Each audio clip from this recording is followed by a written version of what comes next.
Prezados irmãos e prezadas irmãs, estamos diante de mais um estudo da Escola Bíblica Dominical da Igreja Evangélica Congregacional do Largo do Tanque. E hoje nós daremos continuidade ao nosso estudo do livro de João. E hoje falaremos do capítulo 16, que possui 33 versículos. Então vamos abordar versículo por versículo, fazendo esse estudo para a nossa edificação de nossas vidas espiritual. Mas antes de darmos início, vamos dirigir a Deus em oração. Senhor Deus e Pai, muito obrigado, Senhor, por mais esse dia. Obrigado por essa oportunidade, Senhor, estar aqui estudando com os irmãos a Tua palavra, Senhor. Agora nós pedimos que perdoe nossos pecados, nossas faltas, e que o Senhor possa estar abençoando neste momento, que o Seu Espírito Santo venha fazer-nos compreender tudo aquilo que nós vamos estudar, Senhor. Que seja feito para a honra e glória do Seu santo nome. Abençoe cada vida que vai assistir, Senhor, através das redes sociais, e que o Senhor possa estar abençoando. É que eu te peço, te agradeço, em nome do Senhor Jesus. Amém. Então, vamos dar início ao nosso estudo, Capítulo 16. Vamos aqui começar. Então, vamos lá. No versículo 1, Jesus diz: Tendo-vos dito estas coisas, para que não vos escandalizeis. Quer dizer, a rejeição do mundo edificaria e não enfraqueceria a fé dos discípulos. Ambas as predições do versículo 2 foram cumpridas na vida dos apóstolos. Tá? Então, partindo lá para o versículo 2, onde Jesus fala: Expulsar-vos-ão da sinagoga. De fato, vem a hora que qualquer que vos matar, pensará estar oferecendo culto a Deus. Quer dizer, a perseguição que os discípulos sofreriam envolveria expulsão e até mesmo execução. A expulsão traria consequências econômicas e religiosas, pois a maior parte da vida dos judeus girava em torno da sinagoga. Um serviço a Deus expressa a ideia de oferecer sacrifício. Os assassinos de cristãos iriam pensar que estariam oferecendo um sacrifício a Deus. Já no versículo 3, não conheceram ao Pai nem a mim. Jesus fala isso. Então, essa questão principal é aqui que os perseguidores não conheceram a Cristo ou o Pai. Isso está lá também em 1 Coríntios, capítulo 2, versículo 8. Já no versículo 4, desde o princípio, Jesus falou: Mas tenho dito isto a fim de que, quando chegar a hora, vós lembreis que Jesus vos tinha prevenido. E não vos disse que desde o princípio, porque estava convosco. Quer dizer, desde a criação do mundo, Jesus ali confessa que ele já estava lá com o Pai quando criou o homem e a mulher, quer dizer, criou Adão e Eva. Ele é o Verbo que se tornou carne e veio até nós. Então, Jesus havia preparado os discípulos para compreender a verdade, conforme Provérbios 22, versículo 6. Em sua sabedoria, o Senhor jamais nos deu algo além do que pudéssemos entender. O processo de aprendizagem é tão importante como a própria aprendizagem. Já no versículo 5, Jesus diz: Agora vou para aqueles que me enviou, e nenhum de vós me pergunta: para onde vais? Pedro havia feito essa pergunta antes, lá em João 13, 36. E Tomé também a fizera indiretamente, lá em João 14, 5. Mas as coisas agora eram um pouco diferentes. Os discípulos aprenderam sobre a negação, o sofrimento e a morte. Seguir Jesus envolve as mais sérias consequências. Isso aconteceu naquela época e acontece hoje, quando são perseguidos porque seguem a Jesus, no caso. Já no versículo 6, diz: Antes porque vos disse, isto o vosso coração se encheu de tristeza. Então, a perspectiva da separação e do sofrimento anulou todos os pensamentos de consolação e força dos discípulos.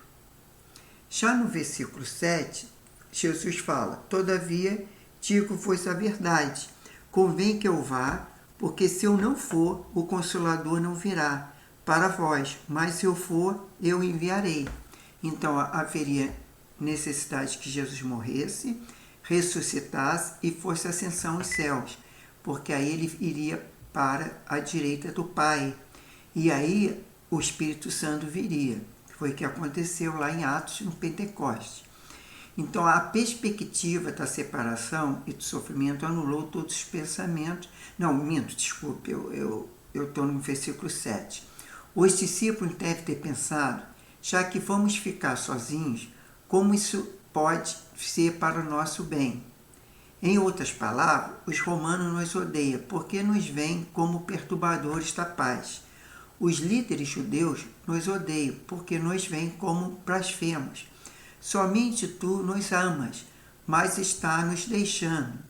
Isso os discípulos falando para Jesus, né? Já que ele falou lá no versículo no 7, que convém que ele vá. E Jesus não explicou os benefícios de sua partida. Quando ele partisse, os cristãos teriam, primeiro, a provisão do Espírito Santo, né? Então explicou os benefícios de sua partida, aliás. A provisão do Espírito Santo, conforme o versículo 7,15. O segundo, o poder da verdadeira alegria, no versículo 16 a 24. E terceiro, a possibilidade de ter o pleno conhecimento, que é o versículo 25 e 28. E o quarto, o privilégio de ter a paz do Senhor, né? Que é aquela paz que não é que o mundo dá, mas é que Jesus dá, conforme o versículo 29 e 33. Aí ele fala: enviar-lhe, Jesus explicou que o Espírito Santo convenceria o mundo, né? As pessoas do mundo, no caso, né? O versículo 7 e 11, a 11. E ensinaria a verdade aos apóstolos, conforme o versículo 12 e 15. Não virá a vós, Jesus falando. O Espírito Santo não seria dado ao mundo, mas aos cristãos. Porque para ter o Espírito Santo é preciso crer em Jesus e se converter. A vida do Espírito Santo seria melhor para os cristãos do que a própria presença física de Jesus, já que ele habitaria em todos eles, no caso, né? Porque o Espírito Santo habitaria em cada um de nós, no nosso coração, né? Quer dizer, no versículo 8 diz: quando ele vier, convencerá o mundo do pecado, da justiça e do juízo. É que o Espírito Santo que nos convence, né, do pecado, da justiça e do juízo. Isso significa persuadir e também reprovar. O Espírito Santo ensinaria a verdade de Cristo, sem medo de contradições. Ele convenceria os ímpios por intermédio dos cristãos, que daria testemunho de Jesus, e conforme João 15, 26, 27. Quer dizer, o Espírito Santo atuaria nos cristãos e isso levaria o ímpio a se converter. Os cristãos são os embaixadores de Deus, e o conteúdo do seu testemunho é que, confirmado pelo Espírito Santo, inclui a verdade sobre o pecado e a justiça e o juízo. Já no versículo 9, Jesus fala: do pecado porque não creem em mim.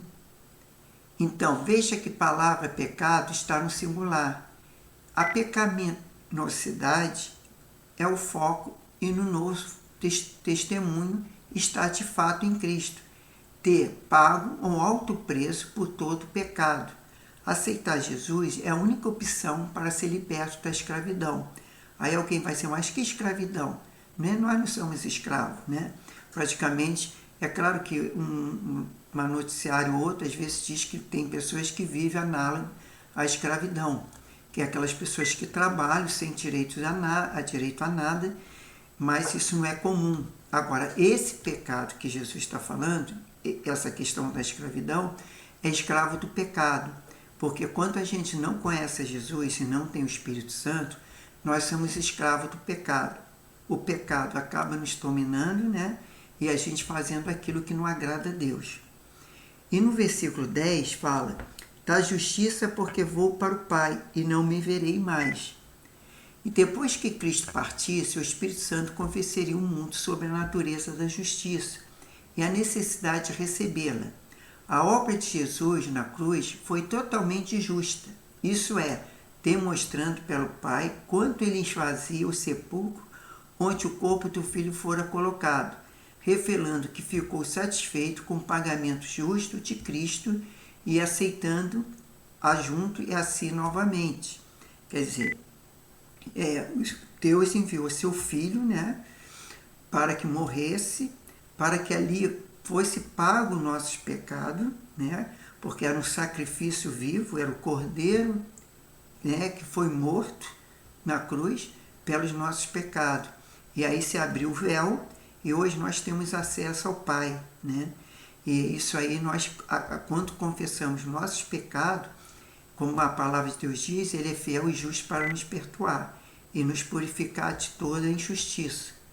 Já no versículo 11, diz, do juízo, porque já o príncipe deste mundo está julgado, né?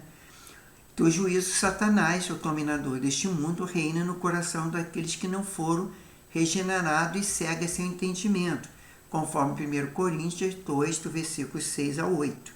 Satanás foi julgado na cruz.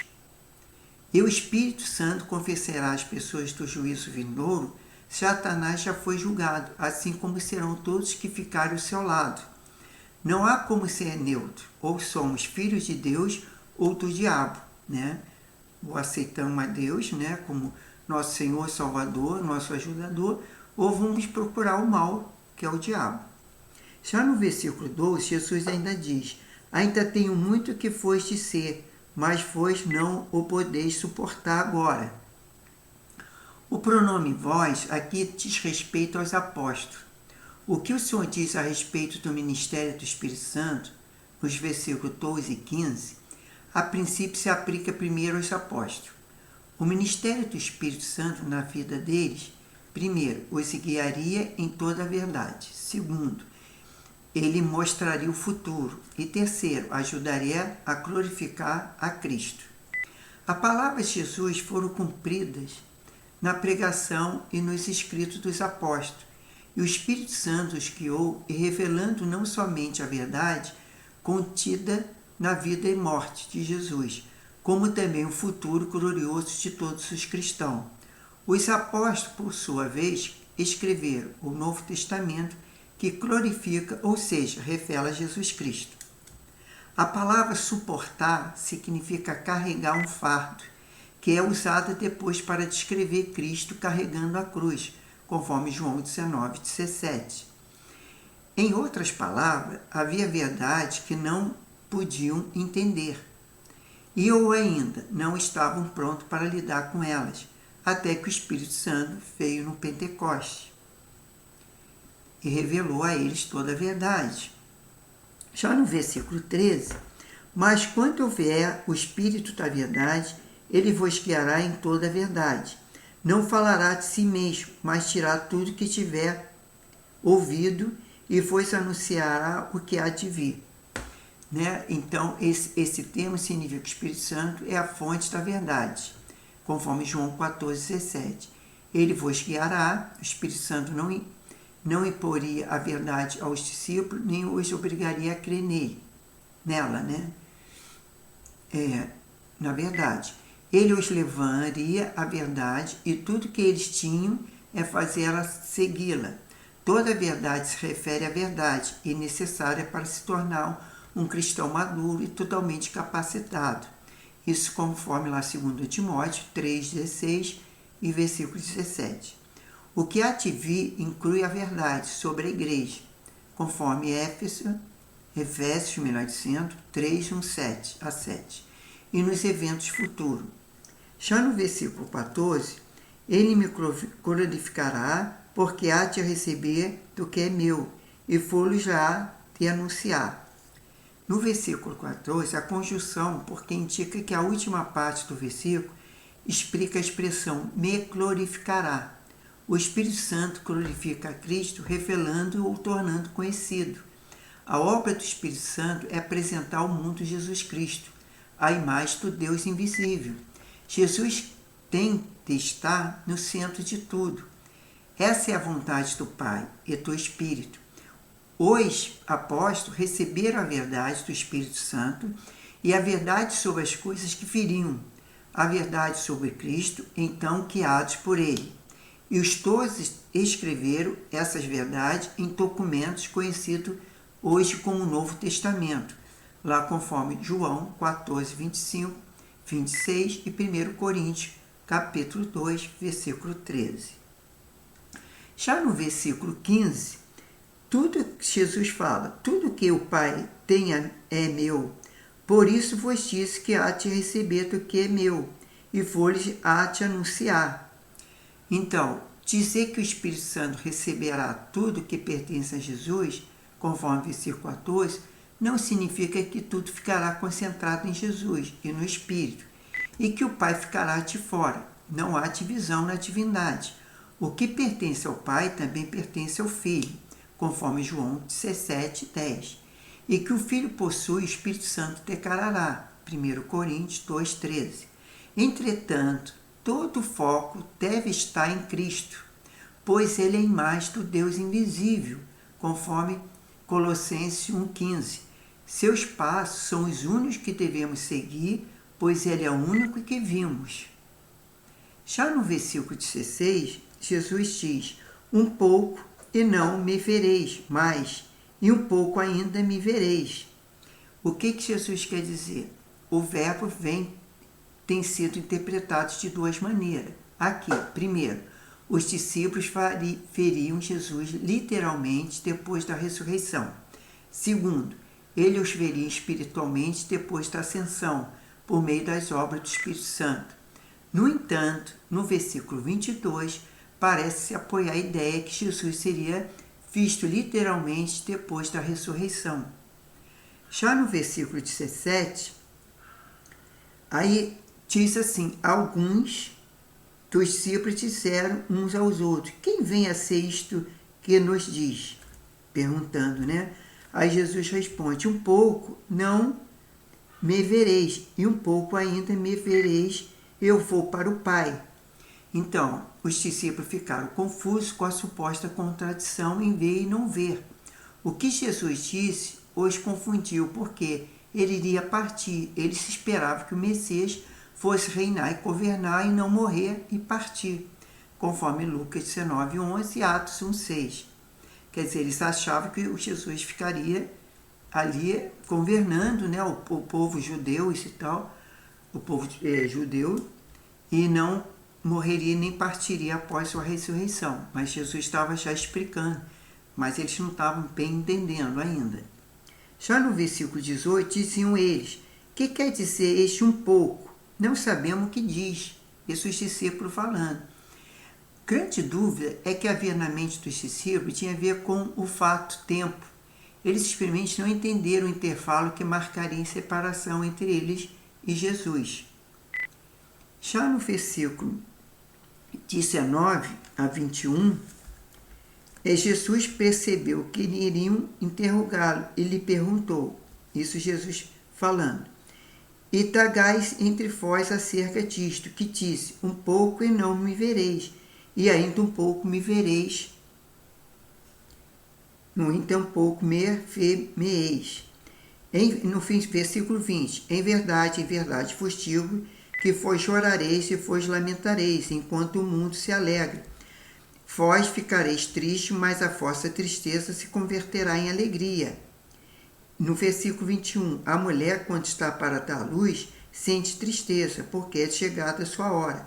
Mas depois que nascida a criança, já não lembra mais da aflição, pelo prazer de ter vindo um homem ao mundo, quer dizer, a criança ao mundo. Isso as mulheres têm mais que tá esse testemunho, né? O sofrimento do parto, principalmente quando é um parto normal, e ela sofre, né? Até mesmo a cesariana, às vezes ela tem complicações e sofre depois com dores, né? Mas o que acontece? Depois que ela vê a criança, a alegria é completa. Jesus estava mostrando que no caso dele, ele morreria, ressuscitaria e iria para o céu, mas depois eles ficariam felizes sabendo que eles foram libertos do pecado, porque Jesus levou as dores, os pecados, e nós podemos ter acesso ao Pai e à salvação. Então ele explica que nesses versículos, quando Jesus morreu, os discípulos demonstraram apertamento, a imensa tristeza que sentiram, e o mundo se alegraria pensando ter se livrado de Jesus. Mas a tristeza dos discípulos se converteria em alegria, depois. Esse não seria apenas um simples evento que a alegria viria depois da tristeza, mas em vez que a tristeza se converteria em alegria.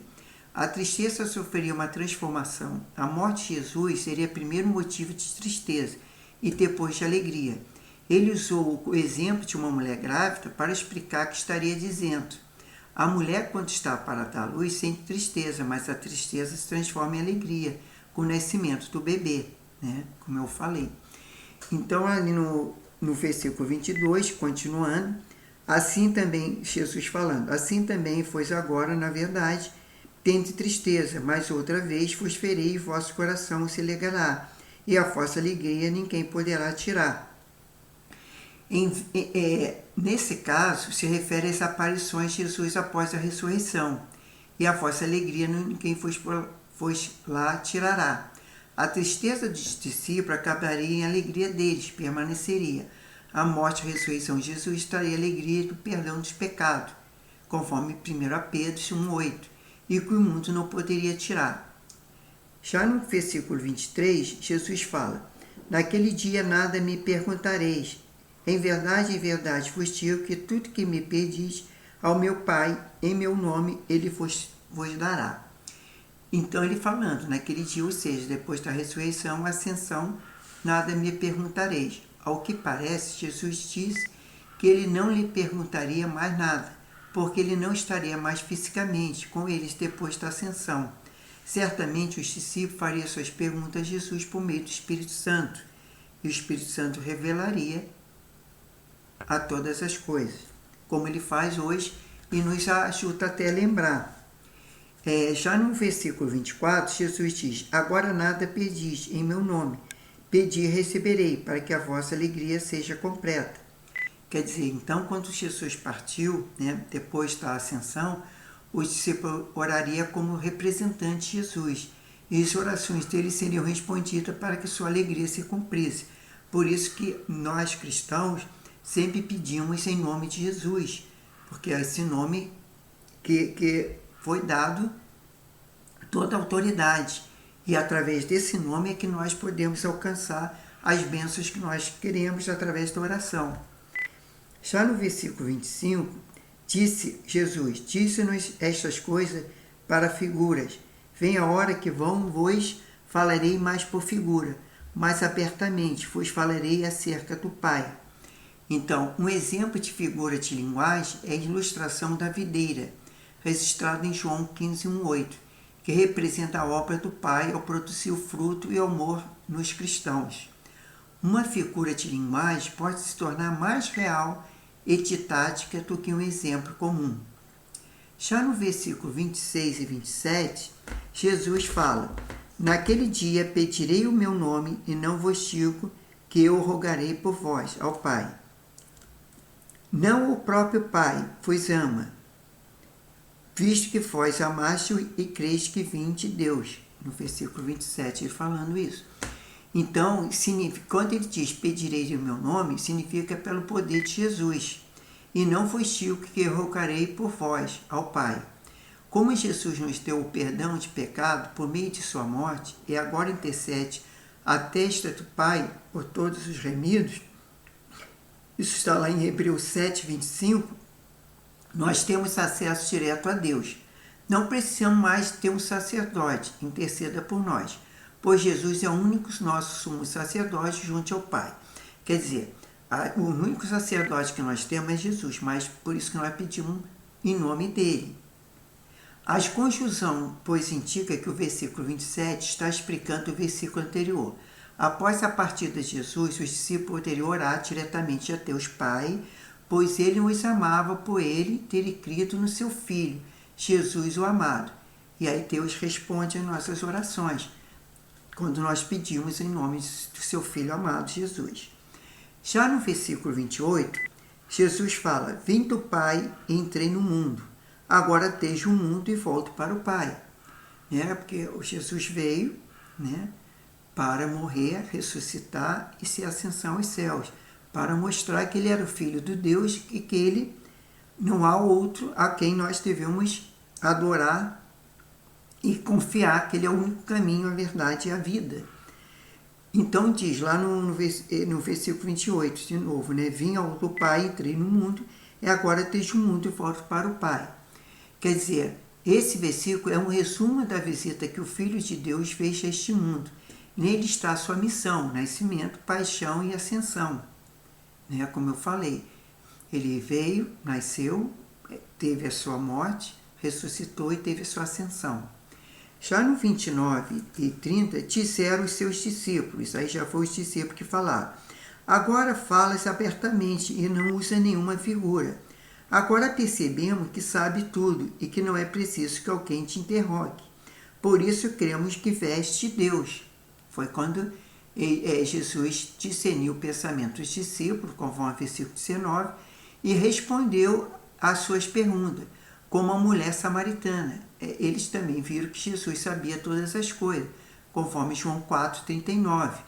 Para os discípulos, o conhecimento sobrenatural de Jesus era a prova da sua missão divina, conforme ali no 29 e 30, que nós lemos.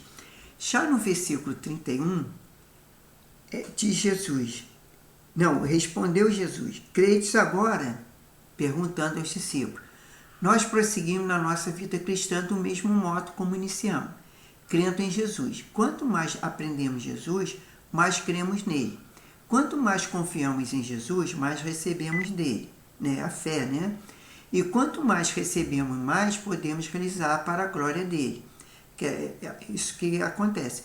Quanto mais nós cremos em Jesus, e mais nós confiamos e oramos em nome dele e conseguimos as bênçãos, mais aumenta a nossa fé. Isso podemos realizar para a glória dele, Então isso agrada a Deus. Já no versículo 32, diz Jesus: mas vem a hora que já chegou em que serei disperso, cada um para a sua casa. Vós me deixareis só, mas não estou só, pois o Pai está comigo. Os discípulos apontaram a Jesus, entretanto, mesmo sabendo disso, eles o amou, dando uma amostra maravilhosa de seu amor incondicional. Que a todos sabem, que quando o Jesus estava ali no monte orando, os discípulos todos se abandonaram quando chegaram os soldados para prender os fariseus, Então o que acontece? Mas Jesus, mesmo assim, sabendo que eles não iam estar com ele ali, abandonar, ele mesmo assim amou, pelo seu amor infinito e incondicional. Já no último versículo desse capítulo, disse Jesus: estas coisas para quem me tenhas paz, no mundo tereis aflições, mas tende bom ânimo, eu venci o mundo. Então, isso significa literalmente pressões e figurativamente tribulações ou sofrimento. Tende bom ânimo, ou seja, tenha confiança e seja corajosos. Quando colocamos nossa confiança em Deus, ele nos dá paz em meio às aflições. E aí a gente vê lá em Filipenses 1, de 27 a 30, veja a explicação de Paulo sobre o princípio da alegria em meio ao sofrimento.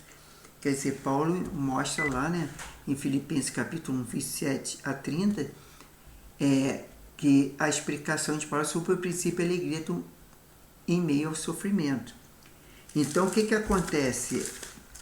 A gente poderia até chegar lá em Filipenses.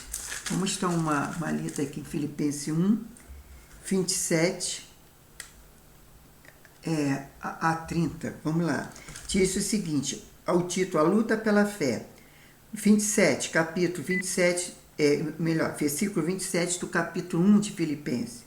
O que mais importante deveis portais, fui dignamente, conforme o Evangelho de Cristo.